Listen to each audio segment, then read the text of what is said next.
tu savais comment Dieu aime. Si tu savais comment Dieu t'aime. Non, moi-même, je ne le sais pas. J'essaie de comprendre. Quelque chose qui m'échappe quand même. Mais si tu savais comment Dieu t'aime, comment Dieu t'aime. Il dit, je ne pouvais pas te créer en dessous de mon image, en dessous de ma ressemblance. Parce que lorsque j'ai mis Adam sur la terre, je l'ai fait semblable à mon image. Il était quasi comme moi. Il n'était pas Dieu, mais il était comme moi. Et je l'ai séparé de nouveau. Je lui ai donné une femme. Je lui ai donné une femme pour qu'il puisse de lui-même comprendre ce qu'est le principe de l'alliance. La première alliance que nous devons faire, c'est une alliance entre le mari et l'épouse. Et afin que nous comprenions, c'est pourquoi le Messie vient chercher une épouse. Que nous comprenions le principe divin. Tu as été créé dans l'image de Dieu pour que tu sois sur cette terre à l'image du Seigneur. Tu ne peux pas être inférieur à cette image de Dieu. Et voilà que la chute est venue dans le Gan Eden. La chute est venue. Et la gloire de Dieu s'est retirée. Ils ont perdu, mes amis. Ils ont perdu. Le jardin d'Éden ici-bas, l'histoire du jardin d'Éden, il y aura beaucoup à dire dessus, vient de perdre la gloire. Elle vient de perdre de l'éternité. Et Dieu dit, lorsqu'il chasse son Adam, oh mes amis, on lit le texte, et Dieu chassa Adam de jardin. Et par 2 fois on dit, il chassa Adam, mais la traduction ne dit pas ça en hébreu. La première fois elle dit, Vaishlach Elohim. La deuxième fois, on ne dit pas, on a traduit 2 fois la même chose en français. Mais en hébreu, ce n'est pas la même chose. La deuxième fois, elle dit Vaïgaresh. La première fois, il le chassa. La deuxième fois, il divorça. Mes amis, écoutez-moi. On ne peut pas saisir la souffrance du Père. On ne comprend pas la souffrance de Dieu. On n'a pas compris. Lorsque Dieu divorce de son Adam, il lui avait donné toute sa vie, tout son amour. Il lui avait dit, Adam, mais je t'ai tout donné. Je t'ai donné tout, même ma propre nature, je te l'ai donnée. Je suis éternel. Je t'ai fait éternel. Et le cœur de Dieu est en train de pleurer. Il regarde son Adam. Il le voit là, complètement détruit. La gloire est partie de lui. Et Dieu lui dit, je divorce avec toi, pars. Et c'est tellement grave qu'il ferme la porte de la maison. Il ferme la porte. Il ferme la porte à clé. Et lui dit, Adam, c'est fini. Je vais t'empêcher d'avancer ta main. Écoutez ceci, écoutez-moi. Je vais t'interdire d'avancer ta main. Le chemin entre l'arbre et Adam est très très court. Très court chemin, petit chemin. Il dit, empêchons-le d'avancer sa main et de prendre de l'arbre, afin qu'il ne vive plus éternellement. Quelle histoire! Le cœur du Père vient de se briser. Je ne sais pas, mes amis, si Dieu a des larmes, mais s'il a des larmes, s'il la laisse tomber sur la terre, c'est la catastrophe. Quand tu vois toutes ces inondations, parfois je me dis, mais Dieu pleure sur le monde. Si c'était les larmes de Dieu, mes amis, c'est pourquoi il y a tant de catastrophes. Dieu pleure, son Adam, parce qu'il a vu que la séparation venait de se produire. Le monde d'en haut, le royaume d'en haut, vient de se séparer du royaume d'en bas. Mais Dieu a décidé, il faut que je récupère, il faut que je remette l'alliance. Et il va donc ainsi envoyer le Messie pour récupérer, pour garder l'alliance. Le but de Dieu, Dieu a un but, et le but, il va l'accomplir jusqu'au bout. Certains n'y participeront pas parce qu'ils refuseront l'alliance. D'autres entreront dans l'alliance et ils rebâtiront avec le Seigneur ce royaume éternel et terrestre. Il va nous unir à nouveau. Et mes amis, nous sommes ici sur cette terre. Vous êtes avec moi sur cette terre ici.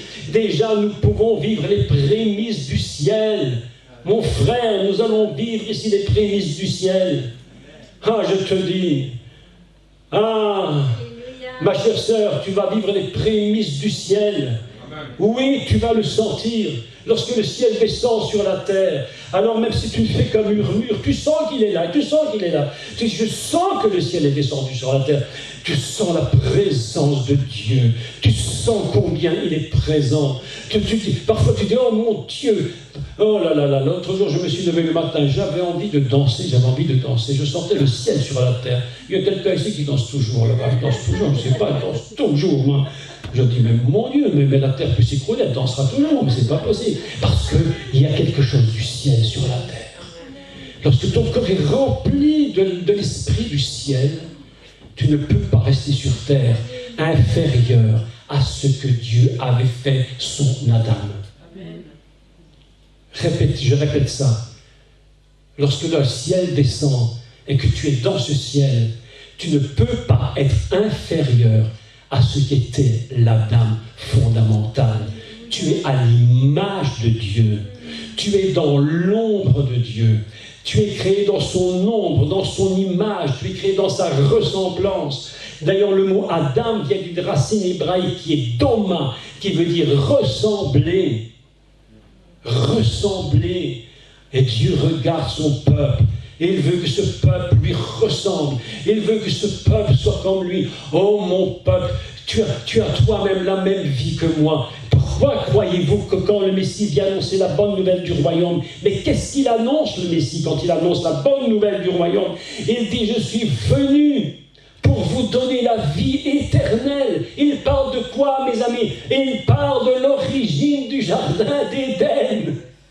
Il ne parle pas d'Israël, il parle d'autre chose à ce moment-là. Il dit, je suis venu pour recréer cette unité, cette alliance avec le Gan Eden fondamental, celui du départ, celui-là. Oh, il dit, je suis venu pour ça. Je vous parle, je vous annonce la vie éternelle. Ah, mes amis, on est en train de toucher la vie terrestre. On touche le terrestre. Nos yeux ne voient que du passager. Nos yeux ne voient que ça. Nos oreilles n'entendent que des phrases qui commencent, qui s'arrêtent. Tu dis un mot, à la seconde où le mot est dit, le mot s'arrête. Est-ce que vous avez compris ça? Tu dis un mot, le mot s'arrête, c'est fini. On passe à un autre mot, le mot s'arrête, c'est fini. Mais la parole de Dieu, il te la donne. Et quand Dieu dit un mot, il ne s'arrête jamais. Même quand il ne prononce plus, le mot existe. Je vais vous dire un secret. Parce qu'il y a une chose que vous devez comprendre. Maintenant, je vais dire quelque chose. Je vais mettre un gros pavé dans la mare et ne criez pas au secours. Parce que je vais vous expliquer. Aujourd'hui, Dieu ne dit plus qu'il guérit les malades. Mais non. Mais non. Pas du tout. Pourquoi? Parce qu'il l'a dit une fois. Et cette fois, elle est éternelle. Tu n'as même plus besoin qu'il le redise. Quand aujourd'hui tu vois les malades guéris, que tu pries pour un malade et que le malade est guéri, c'est pas parce que Dieu vient de le dire maintenant, c'est parce qu'il est éternel. Et c'est un mot qu'il a dit dans son éternité. Il n'a plus besoin de le dire. Tout est dit, tout est définitivement dit. Tout est dit. Lorsque tu imposes les mains sur le malade, tu es dans l'éternité. C'est pourquoi il va dire à ses disciples, allez et guérissez les malades.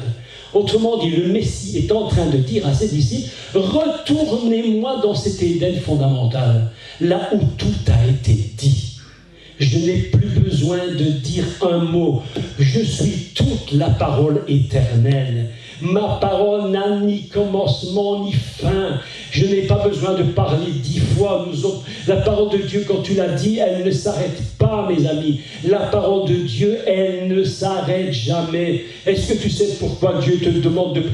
Il y a des dons de prophétie. Vous savez ce que c'est un don de prophétie? Il faut que je vous explique. Un don de prophétie, quelque chose de très très simple en finalité.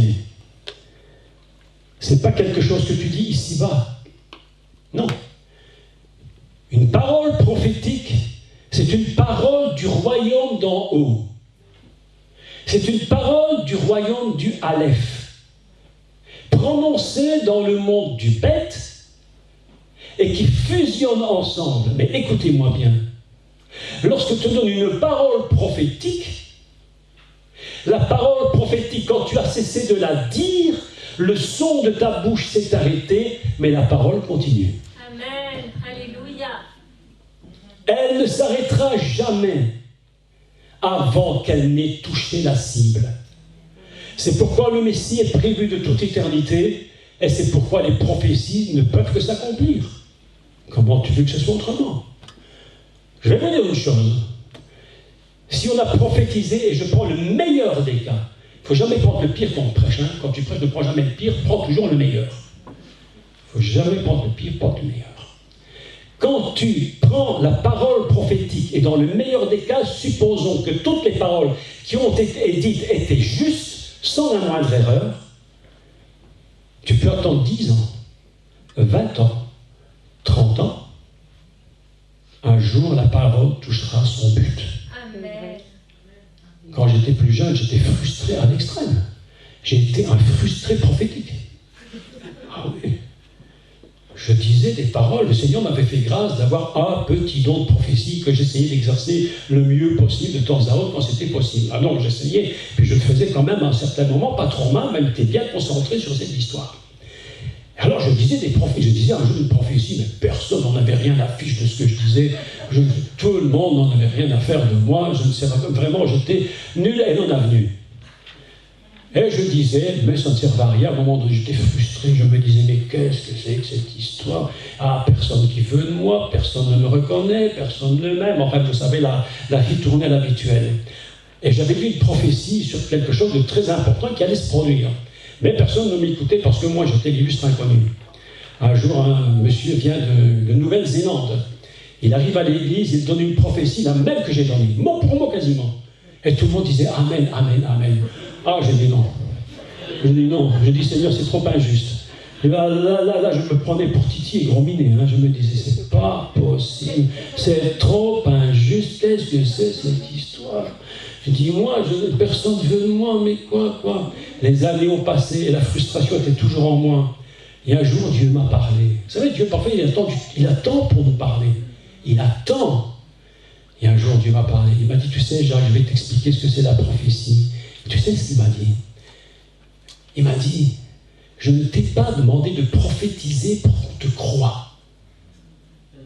J'ai demandé que tu prophétises pour que tu dises ce que j'avais à dire. Oh Jésus. Amen. Oui.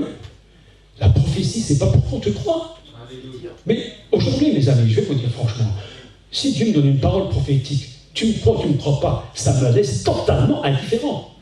Mais je m'en fiche complètement. Si Dieu m'a dit parle, je parle. Ma parole traverse le temps comme une flèche tirée. Et tant qu'elle n'a pas atteint son but, la flèche continue. Ça peut prendre 10 ans, 20 ans, un siècle, 10 ans, 1000 ans, aucune importance. Tu as parlé, Dieu ne t'a pas dit qu'on te croit, il t'a dit de le dire. Pourquoi je te parle de ça? Pourquoi je te dis ça? Parce que la parole prophétique, tu sais d'où elle vient? Elle vient du monde d'en haut. Et le monde d'en haut, tu ne peux pas l'arrêter. Si tu prophétises par le monde d'en bas, tu peux me croire que tu auras des soucis. Mais si tu prophétises par le monde d'en haut, et que le monde d'en haut s'unit avec le monde d'en bas, et que le monde d'en haut commence à dévoiler et à donner son onction, sa puissance, sa révélation, mais tu vas réussir, tu ne peux pas rater. C'est impossible, parce que Dieu ne rate pas. Ce qui nous fait rater, c'est la déconnexion avec le ciel. Mais lorsque tu es connecté avec lui, lorsque ta connexion est faite avec lui, tu ne peux pas rater, mon frère. Tu ne peux jamais, parce que tu es connecté au monde d'en haut. Est-ce que tu comprends? Je te dis une chose, mon frère, toi là. Dieu te veut exactement à l'image de la dame qu'il a créée en Éden. Ne te regarde pas comme tu es, regarde-toi comme il te veut. C'est ton secret. C'est comme ça qu'il te veut. Regarde-toi comme il te regarde. Regarde-toi comme il te regarde.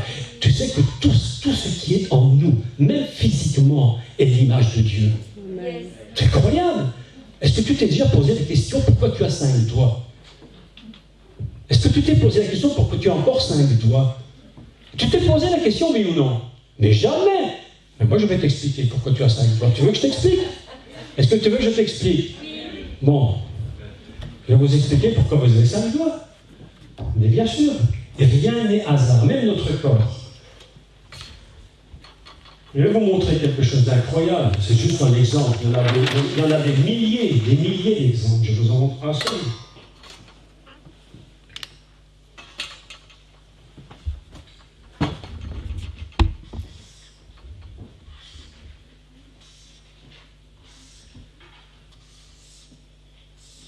Prenons cet exemple.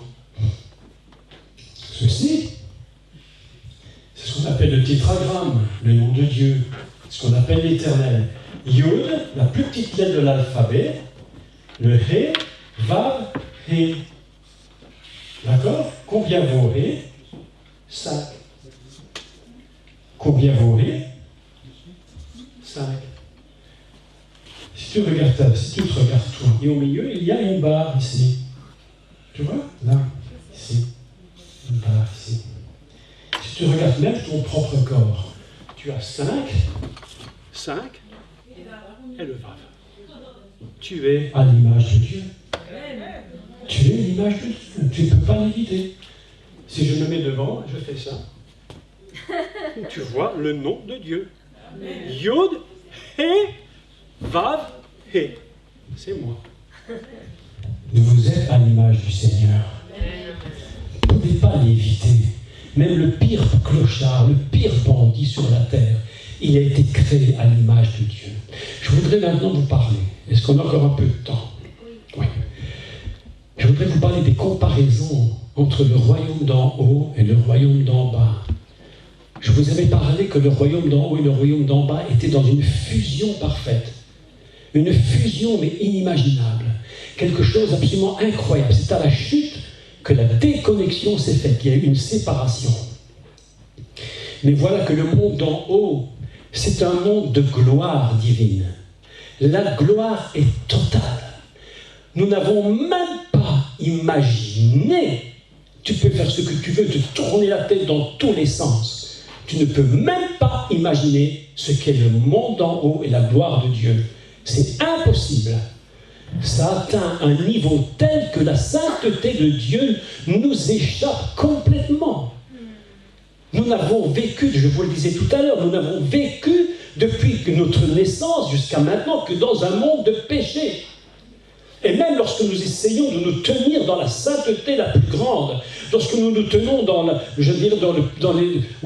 cette gloire de Dieu, nous essayons de ne pas tomber dans le péché, de nous tenir droit devant Dieu. Malgré tout, nous sommes dans un monde pécheur. Nous sommes dans un monde pécheur. C'est pourquoi le Seigneur va dire, il dit, nous sommes que des étrangers sur cette terre. Nous ne faisons passer. Nous sommes là, nous partons. Hein. On dit, elle a vécu 90 ans, elle était vieille, elle a bien vécu. Mais mes amis, mais 90 ans, mais c'est rien du tout. Quand tu lui demandes quel âge elle a, 90 ans, elle a l'impression qu'elle est née hier. Tellement le monde se raccourcit, tellement tout se raccourcit. La gloire de Dieu, tu ne la comprends pas, mais lorsque le monde s'est déconnecté, alors l'homme a voulu, l'homme ne veut pas vivre sans gloire. L'homme ne veut pas vivre sans gloire. Parce qu'au moment où la chute est venue et où il a perdu la gloire de Dieu, l'homme s'est retrouvé dans une peur incroyable. C'est ce que Michel hier nous enseignait. L'homme n'a pas dit j'ai honte d'être nu. Il n'a pas dit j'ai honte. Il a dit j'ai peur. Mais je n'ai pas peur d'être nu. Mais en fait, il n'était qu'à deux. Allez, soyons sérieux, il n'était qu'à deux. Un homme et une femme, ils sont mariés, ils sont pas honteux. Mais il a dit j'ai peur. J'ai eu peur. Et il a dit, je ne peux pas vivre sans gloire. Donc il va se bâtir sa propre gloire. Il va se construire une gloire. Et il va vouloir atteindre le royaume d'en haut. Et nous avons une histoire absolument, un récit absolument extraordinaire. Je fais des raccourcis, sinon on est encore là demain. Mais l'histoire, ce récit de la tour de Babel. La tour de Babel, c'est quelque chose d'absolument extraordinaire. Cette tour de Babel, c'est un monde qui a besoin de gloire. Il a besoin de toucher du spirituel de haut niveau pour produire de la gloire. Et ils vont toucher des niveaux spirituels extrêmement dangereux. Pourquoi est-ce que cela est possible? Parce que lorsqu'ils ont écouté la voix du serpent dans le jardin d'Éden, leur Dieu était devenu le serpent. Eh oui! Lorsque nous étions en Inde avec mon épouse, Nous avons vu si vous allez en Inde, si vous avez l'opportunité d'y aller, vous allez voir que là-bas, il y a des chapelles complètement construites au dieu Cobra. Ils adorent les serpents, ils vont mettre des fleurs, ils vont adorer le serpent. Aujourd'hui, le monde a un Dieu, et ce Dieu, c'est le serpent. Et Jésus va dire au peuple d'Israël, vous avez pour père le diable. C'est votre père. Et ils disent, mais non, notre père, nous avons le père Abraham. Et Jésus dit, mais si c'était Abraham, vous feriez ses œuvres. Mais vous ne faites pas ses œuvres, vous faites les œuvres du diable. Un monde qu'on essaie de bâtir. Aujourd'hui, mes amis, il y a un monde, tout ce que vous voyez qui se passe ici-bas aujourd'hui, cette histoire du Covid, enfin tout ce qui se passe, il n'y a pas que le Covid, il y a tout le reste qu'on ne sait pas, tout le reste qu'on ne connaît pas. Toutes les horreurs qui se produisent avec le satanisme, des gens qui sacrifient des êtres humains, des gens qui boivent le sang des êtres humains, des bébés même, ils boivent le sang des bébés, ils les tuent, ils boivent leur sang. Mais mes amis, pourquoi est-ce qu'ils veulent ça? Pour trouver de la gloire. Ils veulent remonter au niveau le plus élevé, et ils montent, et ils montent. Et ils vont dire, mais bâtissons-nous, prenons des briques. Prenons des briques et elles vont devenir des pierres. Mes amis, c'est incroyable ce qui est dit. Écoutez, c'est incroyable. Vous savez, le mot brique, il est très étrange. Le mot brique, il est très étrange parce que c'est un mot qui est construit. Les deux premières lettres est construit sur le mot fils au pluriel. Fils au pluriel. Lorsque tu prends le mot fils, ben, eh bien tu prends le mot brique, eh bien tu rajoutes le in et tu as un mot qui est brique, c'est-à-dire ce sont des fils. Il dit choisissons-nous des fils et faisons-en des pierres. Il faut choisir des personnes sur cette terre pour en faire des pierres, en faire des rochers, des gens solides. Et nous allons prendre, à ce moment-là, il dit, nous allons prendre du bitume et nous allons en faire du mortier. Mes amis, vous savez comment on dit le mot bitume en hébreu? Dans ce cas-ci, il y a deux façons de le dire. Mais dans ce cas-ci, on dit romar. Romar, le bitume, c'est un mot qui signifie être troublé. Être dans le trouble. Lorsque Dieu dit à Noé, tu prendras du bitume, on dit bakofer. C'est tout à fait différent. Le bitume de Noé qu'il va mettre sur son bateau, c'est un mot qui signifie le pardon et qui produit le mot kippour. Yom Kippour.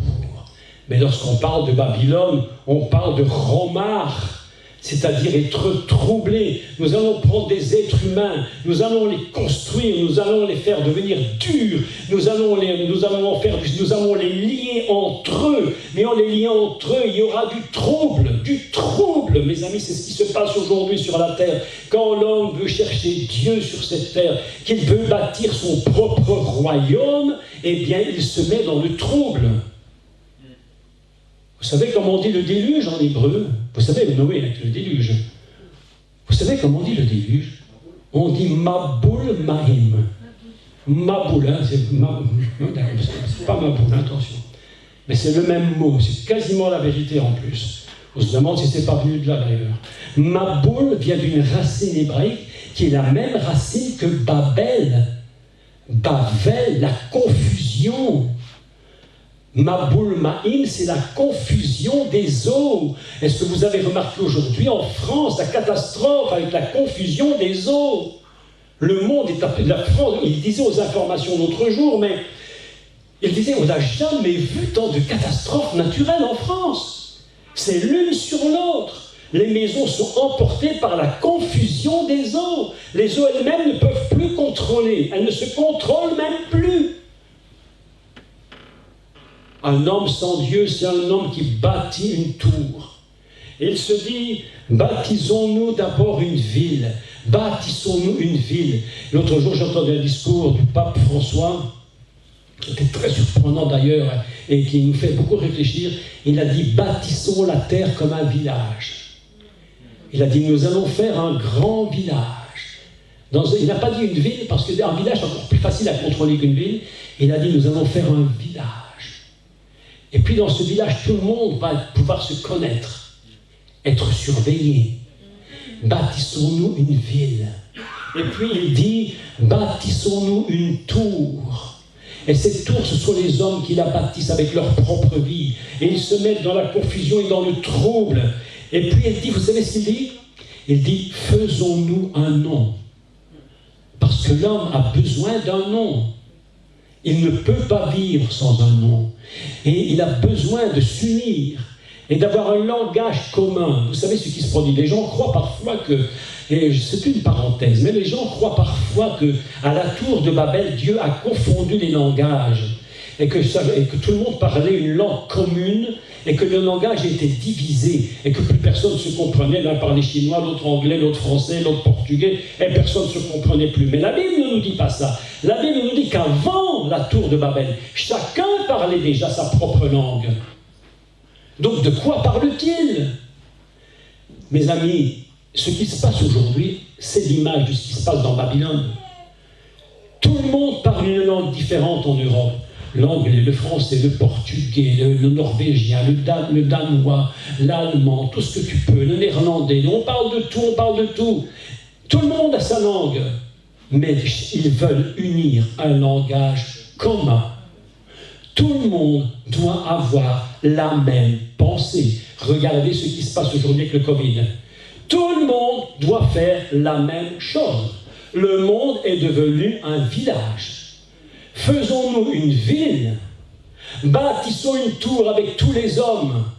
Ils sont comme des pierres, c'est comme des briques, c'est comme des pierres, comme des fils que nous bâtissons, nous les mettons ensemble. On va mettre du mortier qui va produire du trouble, mais tant pis, on bâtit la tour, on bâtit. Ce qui se passe maintenant, c'est un monde qui est en train de réunir un langage commun. C'est ça la terre d'aujourd'hui, mes amis, un même langage.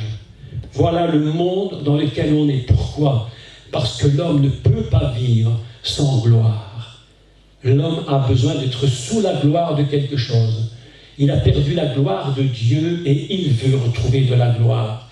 Et elle dit, moi, je vais retrouver de la gloire. Je vais bâtir un monde. Je vais faire une tour qui monte jusqu'au ciel. Et Dieu les regarde. Et mes amis, vous savez, et écoutez bien ce que je vais vous dire, très important. Dieu dit, je ne les laisserai pas faire. Je vais les renverser. N'ayez pas peur de ce qui se passe sur la terre aujourd'hui. Tout ça va se renverser. Je vous le dis, tout ça va se renverser. Vous savez pourquoi ça va se renverser? Parce qu'il y a une expression dans l'Apocalypse qui ne parle pas de Babylone. Lorsqu'on parle du monde actuel, on appelle cela la grande Babylone.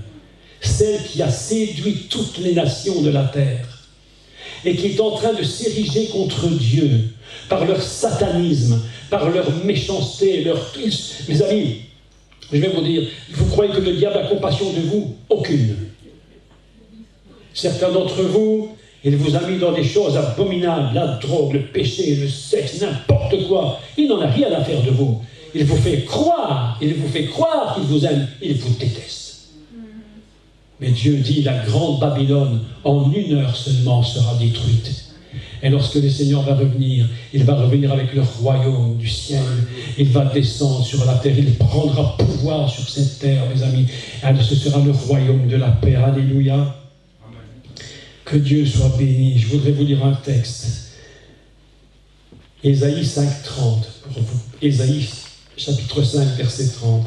On a encore un tout petit peu de temps, puis je vais clôturer pour ne pas être trop long. Ésaïe 5, verset 30. Je vais vous dire, le royaume de la terre est une catastrophe.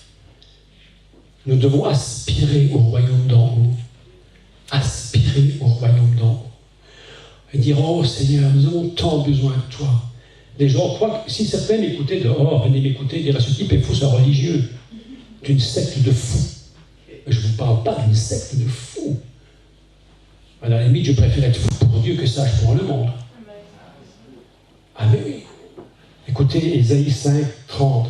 En ce jour, il y aura près de lui un mugissement comme celui d'une tempête sur la mer.